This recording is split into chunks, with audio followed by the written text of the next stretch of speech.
अस्सलाम वालेकुम। आप देख रहे हैं मेरा यूट्यूब चैनल टेक्निकल फैसला। आज की वीडियो में मैं आपको एक इंटर्नशिप के बारे में बताऊंगा जो कि एचबीएल बैंक में अनाउंसमेंट हुई है और ये 2025 की इंटर्नशिप है। तो इसके अंदर आपने अप्लाई कैसे करना है, कौन कौन अप्लाई कर सकता है, मैं आपको मुकम्मल तरीकाकार एक वीडियो के अंदर सिखाऊंगा। अगर आप मेरे इस चैनल पर फर्स्ट टाइम आए हैं तो आप इस चैनल को सब्सक्राइब कर लें। डेली आपको नौकरियों की सारी इन्फॉर्मेशन दी जाती है। इस वीडियो के अंदर आपको मुकम्मल तरीकाकार भी सिखाया जाता है कि आपने अप्लाई कैसे करना है। अगर आप हमसे अप्लाई कराना चाहते हैं या CV बनवाना चाहते हैं तो आपको वीडियो के डिस्क्रिप्शन में हमारा व्हाट्सअप नंबर मिलेगा, आप उसके ऊपर रब्ता कर सकते हैं। वहाँ पे आपसे मिनी चार्जेस होंगे। तो इस इंटर्नशिप के लिए आप पूरे पाकिस्तान से अप्लाई कर सकते हैं। मेल भी अप्लाई कर सकते हैं, फीमेल भी अप्लाई कर सकती हैं। सबसे पहले आपका अप्लाई होगा। अप्लाई होने के बाद ये आपको शॉर्टलिस्ट करेंगे और शॉर्टलिस्ट करने के बाद आपका इंटरव्यू होगा। अगर आपके पास जॉब के रिलेटेड कोई एक्सपीरियंस नहीं है, बिल्कुल आप फ्रेश हैं, तभी आप अप्लाई कर सकते हैं। और साथ में आपको ये सैलरी भी देंगे, पर मंथ आपको सैलरी मिलेगी। तो अभी मैं आपको अप्लाई का मुकम्मल तरीका सिखाता हूँ, तो इसलिए आपने वीडियो को मुकम्मल ध्यान से देखना है। सारी चीज़ें आपने यहाँ पे समझनी है, उसके बाद आपने अप्लाई करना है।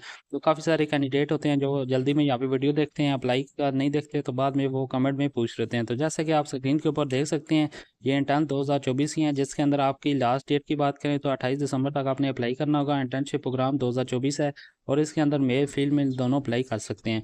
तो अब मैं आपको मजीद चीज़ें यहाँ पे गाइड कर देता हूँ। सबसे पहले बात करें डिग्री की, तो आपके यहाँ पे बैचलर कंप्लीट होना चाहिए। साथ में अगर आपके पास जॉब के रिलेटेड कोई एक्सपीरियंस नहीं है तभी आप अप्लाई कर सकते हैं।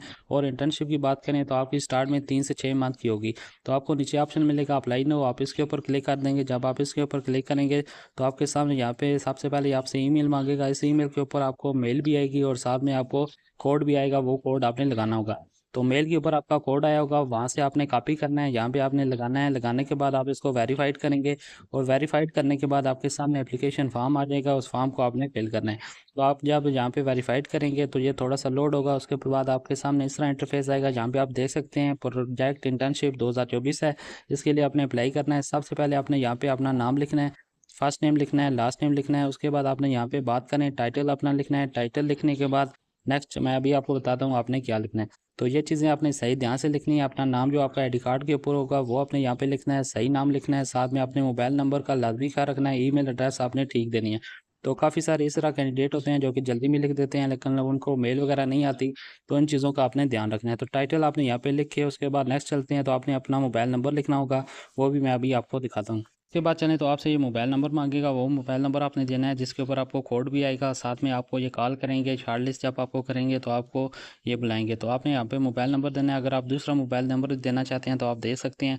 तो देने के बाद आपने पर्सनल इन्फॉर्मेशन देनी है, जिसके अंदर आपको सबसे पहले ये डेट ऑफ बर्थ पूछेगा, आपने वो देनी है। सारी इन्फॉर्मेशन आपने यहाँ पे देनी है, बिल्कुल आसान तरीका है।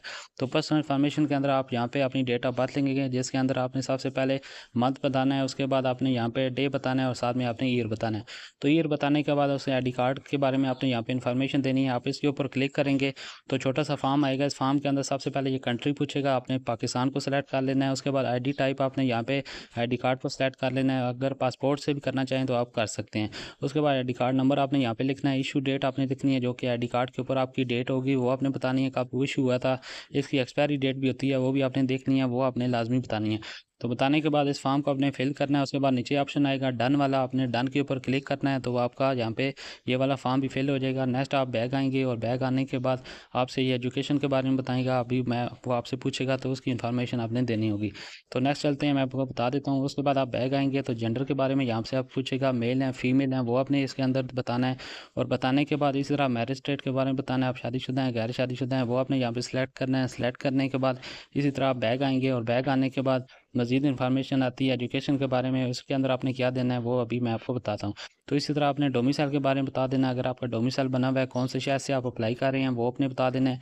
और बताने के बाद यहाँ पे सारी चीज़ें ऐड हैं, पूरे पाकिस्तान से आप अप्लाई कर सकते हैं। और आपने यहाँ पे अपना शहर देख लेना है। अगर उसका नाम ना हो तो आप जो बड़ा शहर है उसके आप नाम यहाँ पे दे सकते हैं। तो देने के बाद इसी तरह आपने यहाँ पे सेलेक्ट कर लेना है। सेलेक्ट करने के बाद आप बैग आएंगे। बैग आने के बाद मजीद आपसे ये क्वेश्चन करेगा, वो कौन से क्वेश्चन है अभी मैं आपको दिखाता हूँ। तो इसलिए आपने ये ध्यान से सारी चीज़ें देखनी होती हैं, इसमें कोई मुश्किल नहीं होता। तो उसके बाद चलते हैं, अपने एड्रेस बताने हैं। एड्रेस बताने के बाद पोस्टल कोड आपने लाजमी बताना है, रीजन आपने बता देना है। और ये एप्लीकेशन क्वेश्चन होते हैं, ये बिल्कुल आसान होते हैं, यस नो में इनका आपने आंसर करना होता है। और ये करने के बाद आप मज़ीद नीचे आएँ तो ये आपसे रिलेटिव के बारे में पूछेगा। अगर कोई रिलेटिव आपका यहाँ पे बैंक में है तो आप बता सकते हैं। उसके बाद एकेडमी के बारे में पूछेगा, जिसके अंदर आपने डिग्री बतानी है।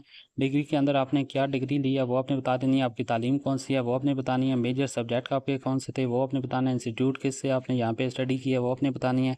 स्टार्ट कब की थी, एंड कब की थी, वो आपने बता देनी है। बताने के बाद आपने CGP अपना बताना है, उसके बाद स्टेट बताना है। सारी चीज़ें बताने के बाद फॉर्म को आपने फिल करना है और नीचे आपको ऑप्शन मिलेगा डन वाला, आप इसके ऊपर डन कर देंगे। तो डन करने के बाद नेक्स्ट चल रहे हैं, यहाँ पे आप देख लें तो इसके अंदर एजुकेशन की आपकी मुकम्मल होगी है। नेक्स्ट एक्सपीरियंस के बारे में पूछ रहा है, अगर आपके पास एक्सपीरियंस है जॉब के रिलेटेड तो आप इसके अंदर लिख सकते हैं। अगर आपके पास जॉब के रिलेटेड कोई एक्सपीरियंस नहीं है तो आप स्किप कर सकते हैं। तो यहाँ पे आपने CV अपलोड करनी होगी PDF में, नीचे कवर लेटर आपने यहाँ पे अपलोड करना होगा। अपलोड करने के बाद अदर इन्फॉर्मेशन के अंदर ये रिलेटिव का पूछेगा, आप देख लें यहाँ पे अगर कोई अभी बैंक में आपका रिलेटिव है आप बता सकते हैं, अगर नहीं है तो आप इसको स्किप कर सकते हैं। तो नेक्स्ट थोड़े से क्वेश्चन होते हैं जो कि लोन के बारे में, जैसे आपसे पूछेगा आपने लोन लिया हुआ है, उसके बाद इसकी सर्विस इस्तेमाल करते हैं, ऐप इस्तेमाल करते हैं। तो ये इन्फॉर्मेशन आप देने के बाद सिग्नेचर के जगह पे आप अपना नाम लिखना है और नाम लिखने के बाद आप सबमिट करेंगे तो आपका ईजी अप्लाई हो जाएगा। तो इसका लिंक आपको वीडियो के डिस्क्रिप्शन में मिलेगा, उस लिंक के ऊपर आप क्लिक करके इस तरह के पेज के ऊपर आ जाएंगे और आप ईजी अप्लाई कर सकते हैं। तो उम्मीद है आपको आज की वीडियो बहुत पसंद होगी। वीडियो पसंद है ये लाइक करें, शेयर करें, मेरे इस चैनल को सब्सक्राइब करें, आपको इस तरह की अपडेट मिलती रहती है और हमारी कोशिश होती है कि आपको एक ही वीडियो के अंदर तरीका भी बताएं। मिलते हैं नेक्स्ट वीडियो में, तब तक अल्लाह हाफिज़।